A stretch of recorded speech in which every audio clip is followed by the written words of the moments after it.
Let's do it. Welcome, Liberty point guard. Say thank you. I know my mini point guard with her pink princess. Yeah. The crown. It's very cute.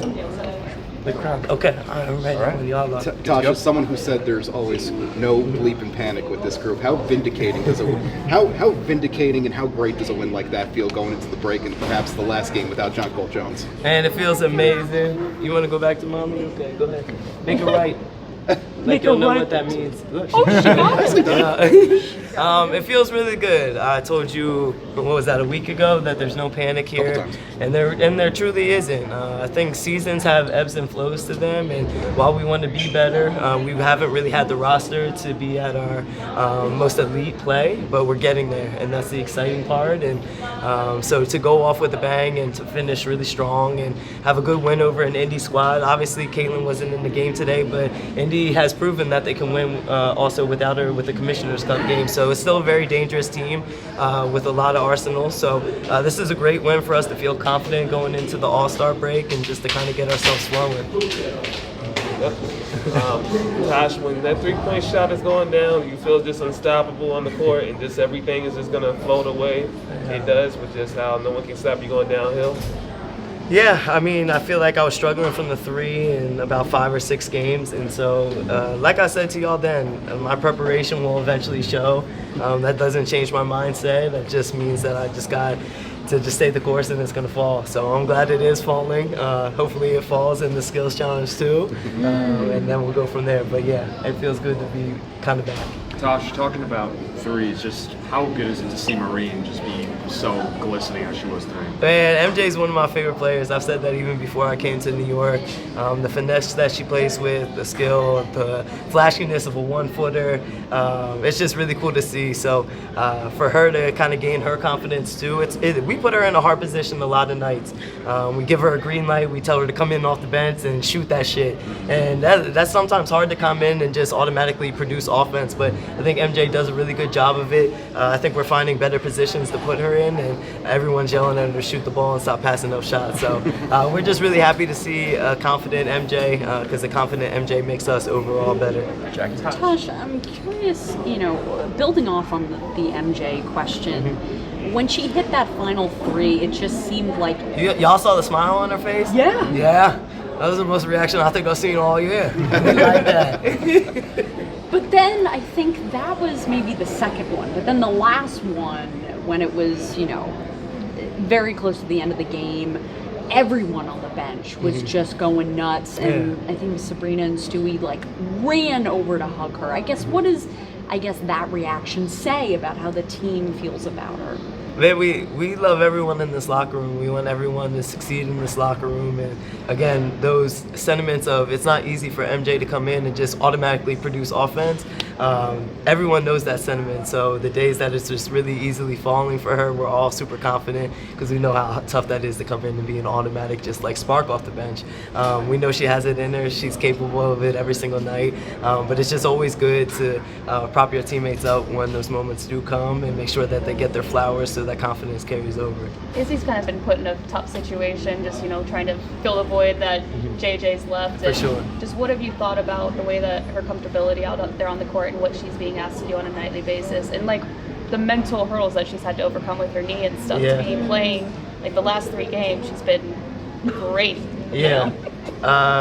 Man, Izzy is so tough, so relentless. And it's not only just this year. You talk about the mental fortitude that she's had to have over the last 2-3 years of her career, and being traded, going into another situation, getting hurt, coming back, getting hurt again.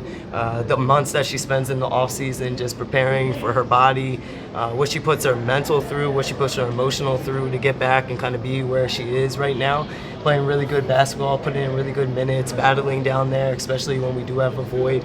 I'm just really proud of her resilience and her confidence in herself and understanding who she is. And I think it was 2 games ago, she took a left-handed layup drive and it was same foot, left hand. I was I haven't seen you do that since AU the first year. So even for me, that's really exciting to see her, because it takes a while to get back to your body after injuries, and especially knee injuries. So to see the work that she's put in with Miss Leslie obviously in the weight room. Her body is strong, so she was able to take that scary injury the last few games, and then just her professionalism to get back on the court and be relentless in her pursuit to get back on the court for us, knowing that we're down. I'm just really proud of her overall, and all the rewards that are coming her way right now. She's put in all the work for it. Tosh, the line that Brianna put up tonight of 24. I wanted that triple-double for her. 24, 11, and 7 with 4 blocks. Candace Parker's the only player who's ever done that in WNBA history. What is something that you've learned day to day just playing with Brianna Stewart all season? Well, first of all, I want to say, where's all that shit that y'all was talking? Because even though I might have not been on the team last year, I know that y'all was some shit talkers. I know that I'm probably the only one on this team that will say something about it, but I'm happy for Stewie, man, because people are really trying to count her out coming into this season, and I think Stewie is one of the best players in the entire world. I've had the luxury to play with a lot of great franchise players, and Stewie is probably the most versatile out of all of them, and I think that just makes her special. But Stewie is like a pro's pro. She comes in every single day. She's the first one in. She's the last one out.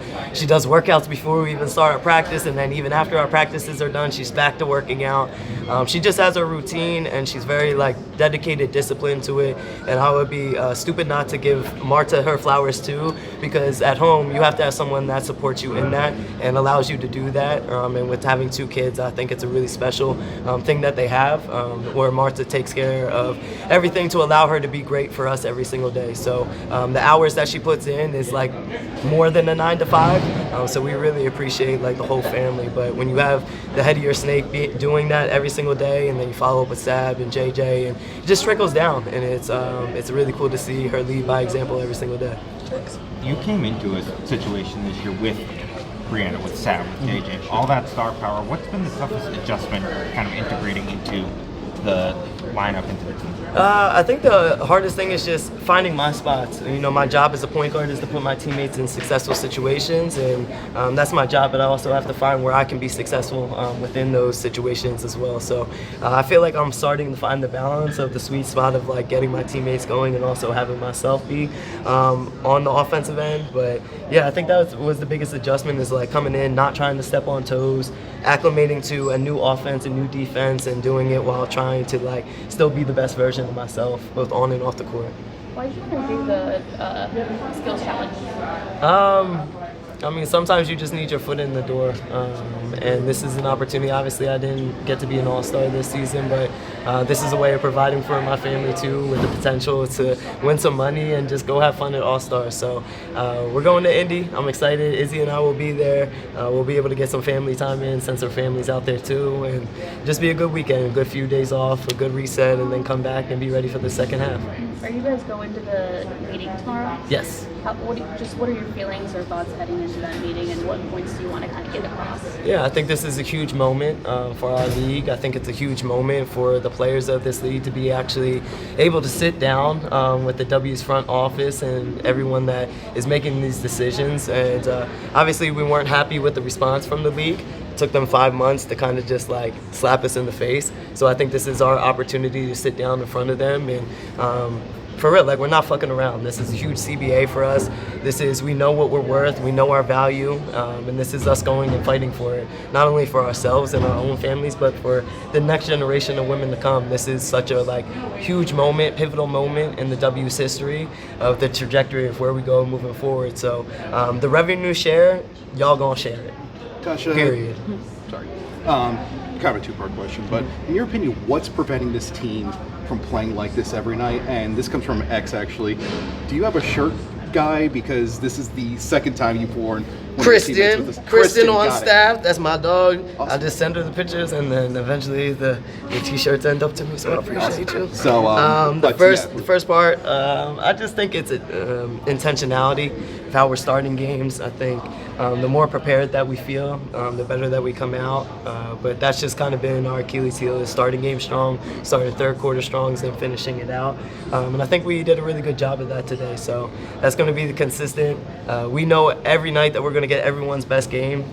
We have a target on our backs. That's what it. Y'all got any more Izzy questions?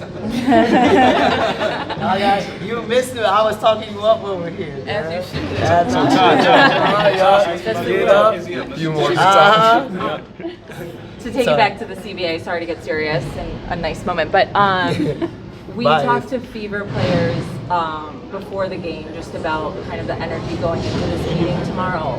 How many players do you expect to be there tomorrow? What has been the communication, not just amongst Liberty players, but like across the league amongst you all about tomorrow's meeting? Yeah, we're all on the same page. I think this is the special thing about the W is no matter what it is, we always find a common ground and we always find a way to support one another, and understanding how pivotal this moment is for us in this league moving forward, how to provide for our families moving forward. This is a huge moment. I think there's going to be over 20 of us there. I know at least 4 of us from the Liberty will be represented in the meeting, and this is all about business.